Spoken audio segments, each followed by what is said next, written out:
I invite our third and last speaker, Professor Jonathan Price from the Department of General History, Tel Aviv University. His extensive studies concern Roman historiography, Jewish history of the Roman period, and epigraphy. Among his most distinct publications are Jerusalem Under Siege, The Collapse of the Jewish State, 66 to 70, to the Common Era, that was published by Brill 1992. Thucydides and Internal Conflict, Cambridge University Press, 2001. He is the co-editor of several volumes, of course, the several volumes of the Corpus Inscriptionum Judea-Palestina. He has co-edited in The Crucible of the Empire, The Impact of the Roman Citizenship upon Greeks, Jews, and Christians, Peters, 2018. The Future of Rome, Roman, Greek, and Jewish Christian Visions, Cambridge University Press, 2020. With Rachel Tselnik-Abramovich, Text and Intertext in Greek Epic and Drama, Essays in the Honor of Margalit Finkelberg, Routledge, 2021. And with Yuval Shachar, our previous speaker, Rome and Empire of Many Nations, New Perspectives on Ethnic Diversity and Cultural Identity, Cambridge University Press, which was published 2021, and as I said beforehand, after the conference in the honor of Ben Isaac. His talk is about ethnicity and internal wars in antiquity. It is gratifying and entirely fitting for me personally to offer a small lecture in honor of my friend, colleague, and in some ways mentor, Ben Isaac. To say it plainly, I owe my academic career in Israel to Ben. Without him, I probably would not be here. Israel is a difficult place to live, but it has, for me at least, been a great place to study and teach ancient history. And because of that, I shall be grateful all my life to Ben for what he did for me when I first arrived in Israel. This talk is part of a large and ongoing study of stasis and civil war in antiquity. The particular topic for today, ethnicity and internal wars in antiquity, was inspired by Ben's monumental and path-breaking book on the invention of racism in classical antiquity, which came out in 2004, more than 20 years ago, but still seems as fresh as if it had come out last week. Especially in light of the situation of the world over the past 30 years, Ben's book led me to ask, especially also for this lecture, to what extent were racial and ethnic identities and prejudices a factor in internal wars in the Greco-Roman world? And here are my preliminary thoughts on that. Since the 1990s, since the end of the Cold War, the number of conflicts defined as civil war or internal war has steeply risen throughout the world. This has become in itself a topic of intense research. There are institutes and websites, devoted to tracking and analyzing. Here we go. And analyzing the numbers and types of war. And indeed, the occurrences of internal wars has sharply increased in the past 30 to 40 years. Here's just an example, some samples of things that are going on right now. The Uppsala conflict data program is named one of the most important, and this is one of many, many charts on its site. If you just follow the blue line, you can see the incidence of what we call mostly civil wars from 1990. Not all wars have increased, but particularly civil war. Here's another one from them, just showing where wars are. Another very important site is called the Correlates of War. Up-to-date statistics, this is from 2016, but just an example of the kind of information they give, also showing the increase of civil war over the last 30 years. Total civil war deaths, if you're interested. Another site, less important, Center for the Study of Civil War, and here's one also. These are just a sample of things that are available in this ever-growing research on civil wars. And I think that the best book on civil war that has come out recently, David Armitage, on the history of ideas, Civil War, has pointed out that more and more civil wars in the past 30 years have been ethnic or racial in nature, or even have had ethnic conflict as a root cause, which is not hard to think of. Just think of Rwanda, the Balkans, Syria, Iraq, and many others. In 1999, the Institute of International Law, tasked since the 1970s with updating the Geneva Conventions, wrote as a preamble to a new resolution the following: considering that armed conflicts in which non-state entities are parties have become more and more numerous and increasingly motivated by particular ethnic, religious, or racial causes, then basically what they say is we have to now readjust and re-engineer international law to apply now to civil wars. In parallel to, or as a result of this increase in civil war throughout the world, the number and kinds of studies in civil war have risen just as steeply. Civil war has become a kind of industry unto itself in political science and political theory. Here's just a sampling of the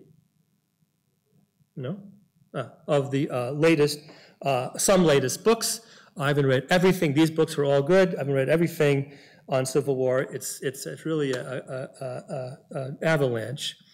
But the rigor, level, and quantity of data and the cross-disciplinary nature of this new research have produced studies more sophisticated than anything that could be done for ancient history, particularly statistical analyses combined with modern sociological methods and theories. Now, one reason, one motivation for this increased study of civil wars has been, of course, as in academia, the need to understand a complex problem. But there is also a new urgency because the global interconnectedness of the world now and the global scale at which international law and diplomacy now operate, a scale unprecedented in history, that's one reason for it. Scholars, but also governments and international juridical bodies now face particularly difficult and knotty problems, such as when and how the international community, international law applies to a certain conflict, when and how the international community may intervene in a conflict. And those rules of engagement are different depending on how a conflict is defined. In international law, civil war is a distinct category with its own rules. Thus, the first task of political scientists and jurists has been to define civil war and to distinguish it from other kinds of conflict. But this has proven to be an extremely difficult problem, unexpectedly difficult, and there is now a mountain of studies on just the question, what is civil war? And also, why is it so difficult to define civil war? There are articles with that title, Why is it so hard to define civil war? This is not the problem I'm presenting today, but let me point out that philosophers and historians in antiquity discovered the same difficulty. What is a civil war, or even what to call it? Stasis, polemos, and fulios, bellum civile, seditio, and other terms. It was an urgent problem, but urgent for different reasons from those today. And there was a less vigorous discussion then than now. In antiquity, no one came up with a definition that was universally applicable or acceptable, and it is still an unresolved problem today. I asked the question, to what extent was ethnicity a factor in internal conflicts in the period dealt with in Ben's book on racism? Because in any war, the identity of groups fighting, and not just ethnic, is a crucial factor in their motivation and in historians' understanding of the conflict. But in civil war, the problem becomes more complex because in civil war, personal and group identities radically change. Because a redefinition of oneself and others, including blood relations, is a necessary prerequisite for people who once willingly shared citizenship, but also members of families and other social groups, to start fighting each other as enemies on different sides. A kind of psychological shift of identity or identities accompanies all civil wars. That's exactly what happened in all sufficiently documented internal wars in ancient Greece and Rome, as we see, for example, in Thucydides' famous model based on the stasis in Caesarea in 427 BCE, in which he says that factional brotherhoods replaced brotherhoods in families. Blood ties became more alien, allotrioteron, than blood ties, because the latter made for greater willingness to take risks without prevarication, for such associations were formed for mutual benefit, were not for in conformity with established laws, but for greedy pursuit in violation of convention, and so on. So factional family relations became allotrioteron than factional relations. The whole ethical and linguistic world was subverted by new allegiances in Caesarea and other places, and new friends and enemies, so that at Caesarea brothers killed brothers and fathers killed sons as the newly defined enemy. These sorts of redefinitions, according to factional allegiance, and the new uses of words can be seen in various examples in classical Greece, and they are in prominent display in the Roman civil wars too, particularly in the last 2 decades of the Republic, from say about 50-51, the negotiations between Caesar and Pompey, or the Senate, to Actium in 31. We can see these redefinitions of principles and people, necessary redefinitions, in the use of key words. One who was once amicus is now hostis. What was once scalus is now virtus. The once clear distinction between libertas and servitus has become confused when these words were pressed into service as war propaganda, and even who and what was the res publica became a matter of bitter contention.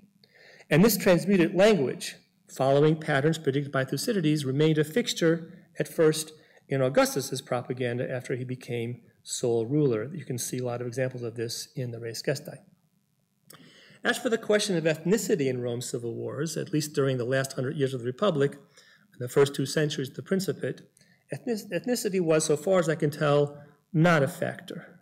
Oops, just a minute. Sorry, I lost my place. This is what happens when you use a computer. Okay, let me just find where I was. Here we go. Okay. At their height, when the wars were really huge battles between generals and their basically personal armies, the factions had to struggle to define issues that didn't reflect the generals' personal interests. In the end, Caesar claimed that in addition to his own dignitas, which he, in maybe a corrupted passage, said was more important than the Republic's dignitas, maybe he said the opposite. That's not the point. He claimed that he was fighting to protect popular participation in the political decision-making, the integrity of the tribunes, the integrity of the citizen farmer and soldier, and he was opposing the tyranny of a single person and the Senate. Whereas Pompey claimed that he represented Republican tradition and good government led by the Senate and able leaders. These are Cicero's boni. And he opposed the tyranny of both a single person and the mob. And they both claimed to be defending the Republic from noxious enemies. And these were little more than convenient slogans. As Thucydides says happened in Caesarea, they trotted out nice-sounding phrases. Professions of political equality, widespread government. They were paying lip service to the public interest, but actually making it their victim.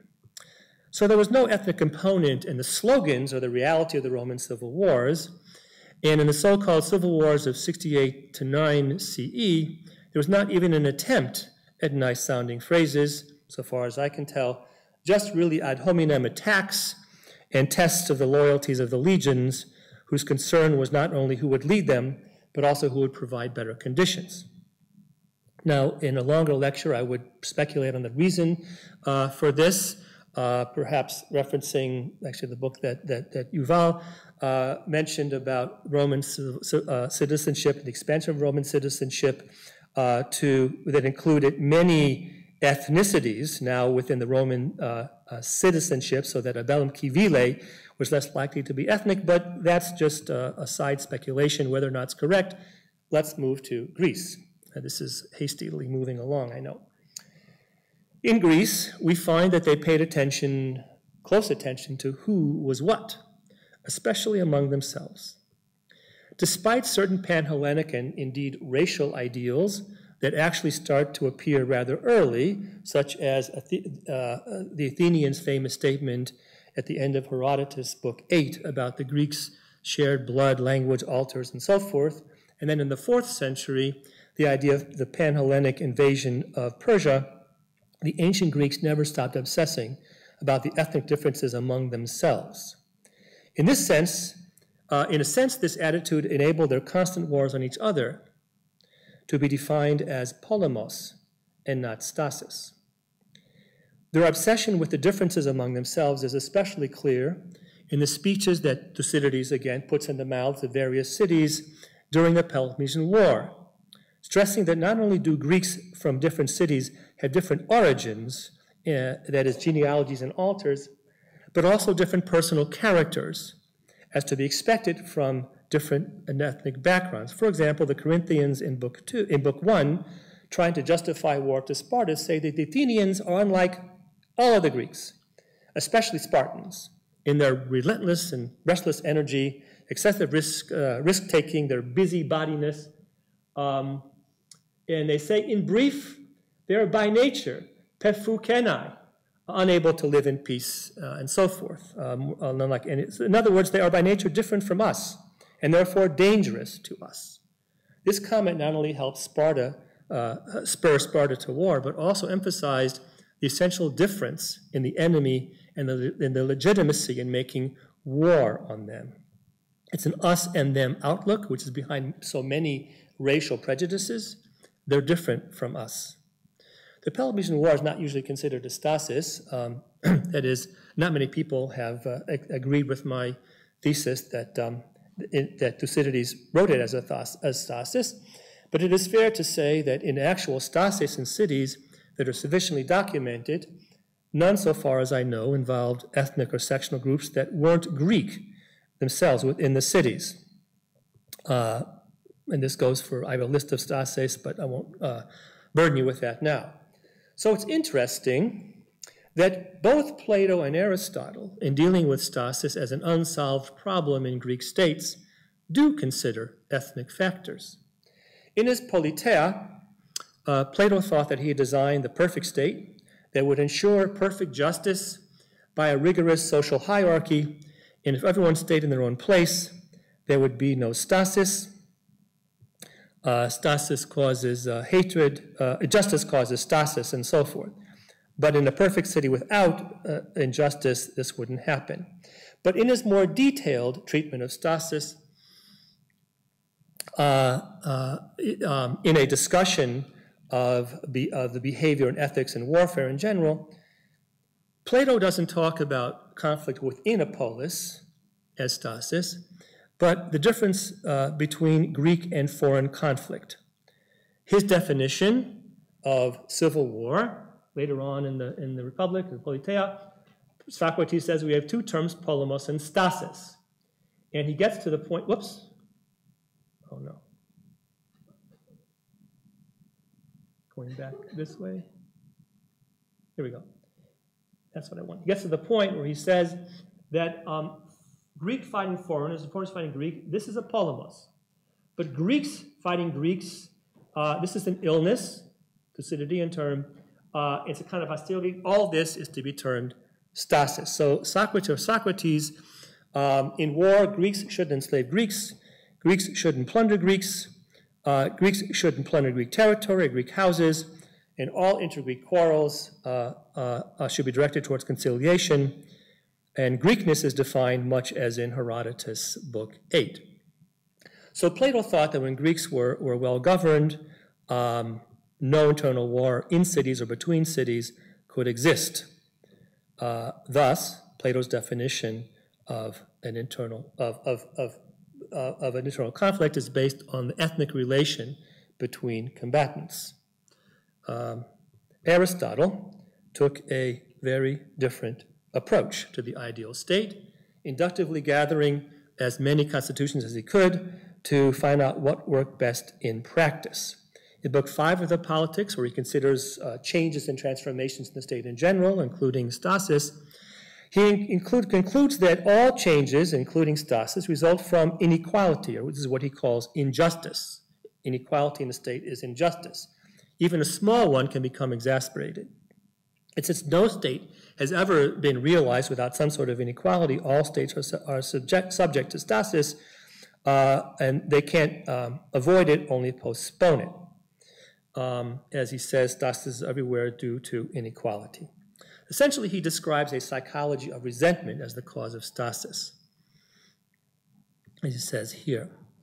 Now, in Aristotle's manner, he characterizes the various kinds of inequality or sources of resentment that can lead to stasis. And one of these is, in fact, tribal, or what might be called ethnic. And here's how he explains it, using examples for illustration. He says also, among the causes of stasis, also difference of race or tribe, race is how this is actually normally translated, believe it or not, is a cause of faction. To me homophulon, not being of the same phulos, until harmony of spirit is reached. And then he gives examples of Greek settlers going into Greek cities, and there arose a stasis from that. So Achaeans at Sybaris, the Troezenians were involved, the Byzantium, people of and so forth. I won't go through that all for a matter of time, but basically he's saying the tome homophulon is when Greeks from a different ethnos settled in other Greek cities, and a stasis arose from that. So these are different Greeks of different tribes possessing citizenship in the same city. As one scholar wrote about this passage, I believe Aristotle assumes that agents of faction have entrenched racist attitudes, which are fostered by the political empowerment of an ethnically different group. The political empowerment of dissimilar groups does not lead to faction except when they've learned how to cooperate. And this seems to be true, and a good description of how ancient Greeks actually viewed each other. But from another non-Greek point of view, all Aristotle's examples involve Greeks unable to live with other Greeks. It seems relevant to the modern eye that these stases were between Greek speakers who shared things that, again, according to Herodotus, Book 8, are shared by Greeks in a common identity, gods, language, even blood, if you go back far enough in Hellenic mythology. But for Aristotle, those Greeks were not homophuloi, and that was their important difference, their important inequality. As a side note, I should say that rebellions of people who are more clearly ethnically distinct, like Helots and Sparta and slaves in Rome, were never considered civil war because they were not part of society. They were part of society, but not citizens. They were a different class of human beings. So Aristotle's ethnic conflicts involved Greeks fighting Greeks, with much more subtle distinctions among people than those in modern ethnic wars. But all this may be just a matter of perspective. And the perspective of the observer is, in fact, in modern political science, one of the difficulties in defining civil war in the first place. Now, I have just a couple minutes left. Okay, let me just say then quickly that this doesn't mean that there were no internal conflicts in antiquity that to our eyes are definable as ethnic internal wars. There weren't that many. There weren't that many, but the ones that I know of involve Jews. Here we go. Now, I wasn't here to hear Walter's paper, so I don't know. I can't react to it. Or I don't know. Was not able to correct my own remarks in response to it. But the ones I'm thinking of are, for example, the Greek-Jewish conflicts, Alexandria, Caesarea, cities in Roman Syria, where certain incidents sparked violence, usually Greeks against Jews, but not always. And anyway, again, I'm sorry that I didn't hear Walter's paper. I was teaching at the time, but I just want to make a brief and simple point. Some scholars call the conflicts, the riots, whatever, in Alexandria, Caesarea, and elsewhere, anti-Jewish riots or pogroms. But the ancient view is that these were stases, a sort of civil war. At least that was the ancient Jewish view. And when an historian writing in Greek uses the word stasis, there are implications going back to Thucydides. Josephus uses the word stasis for the Alexandrian riots under Claudius, and also those in 66 CE. And he uses the same language for the outbreak of horrible violence between Greeks and Jews in cities throughout Syria, accompanying the rebellion, using vocabulary he learned from Thucydides' model of stasis. Philo also uses the word stasis for the violence in Alexandria, and describes it in the usual terms as well, not as a riot, as an uprising or separatist action, or tarache. Tarache is disturbance, is how the Roman authorities viewed it. Claudius, in his letter to the Alexandrians, for example, wrote as follows in these famous lines, as for the question which party is responsible for the tarache and stasis, or rather, if the truth be told, this is what I'm focusing on, the war, the polemos, with the Jews. I couldn't know, but he says, stop your orge, stop your hatred against each other. And then he goes on to encourage those who have dwelt for many years in the same city to get along, to the Jews not to agitate for more privileges than they formerly possessed, and not to make trouble, quote, in a city not their own. Now, this city not their own was probably why he changes his mind and calls it a polemos instead of a stasis. If he was thinking in Latin, it might have been a seditio or bellum. I don't know, but saying saying in Greek, no, not a stasis, but a polemos, he could very well have meant not just the magnitude of the conflict, but also the type of the conflict. But of course, Josephus and Philo would call the disturbance a stasis, since one of the main issues in those conflicts was citizenship. Whether the Jews were defending their citizenship rights or demanding them is disputed, but what is clear is that the Jews were defending their identity as belonging to the city on legal and historical grounds. And the Greeks were trying to deny them that, defining them as foreigners and interlopers who were overreaching. So for the Jews, it was a stasis, even if the Greeks called it a polemos against a foreign element in their city. And the same thing I think is happening in the Greek cities in Syria in 66, which came right before the rebellion, or accompanied the emergent rebellion against Rome. Now, these are just preliminaries. I'm going to conclude briefly. Internal conflict, as well as ethnic factors or causes, cannot be objectively defined. And if an outside observer defines a conflict one way, it is not necessarily, probably isn't, the way the belligerents define it. People in a civil war identify themselves and their rivals and redefine their once shared entity as a necessary psychological prerequisite for fighting their own brothers. And this returns us to the question that modern political scientists are still puzzling about. What is a civil war? Thank you.